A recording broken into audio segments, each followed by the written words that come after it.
ভদ্রলোক পিস্তল দিয়ে আত্মহত্যা করে মারা গেলেন, সারা দেশ তোলপাড় হলো। তার স্ত্রী এক দেশে, বাচ্চারা এক দেশে, সে একা একা ডিপ্রেশনের মধ্যে থাকে। অতএব বাবা মায়ের সুখের দিকে তাকানো হলো সন্তানের দায়িত্ব, কিন্তু সন্তান মনে করে ইজ্জত যাবে বাপে বয়সে বিয়ে করলে। এটা হলো আমাদের সমাজের অনাচার। কোনো মহিলার স্বামী মারা গেছে, সমাজের নেতাদের উচিত ওই মহিলাকে উপযুক্ত পাত্র দেখে তার পছন্দ মতো বিয়ের জন্য সহযোগিতা করা। তাকে বিয়ে করতে যদি নিরুৎসাহিত করেন তাহলে সমাজের মানুষ গুনাহগার হবেন, পাপিষ্ট হবেন। খুব অন্যায় কাজ এটা।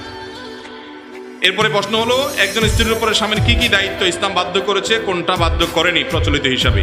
এটা অনেক দীর্ঘ সময় সাপেক্ষ, এত সময় আমাদের হাতে নাই। আজকের জন্য এ পর্যন্তই থাকুক। স্ত্রী আসতে চাইলে কি করবে? দেখেন, স্বামী স্ত্রীর মধ্যে যদি বিচ্ছেদ হয়ে যায়, এখন যদি আসতে চায় তাহলে দেখতে হবে তালাকটা আসার মতো তালাক হয়েছে কিনা। তালাক দুই প্রকার, একটা হলো প্রত্যাহারযোগ্য তালাক, একটা হলো প্রত্যাহার অযোগ্য তালাক। যদি তালাকটা প্রত্যাহারযোগ্য হয়ে থাকে তাহলে আবার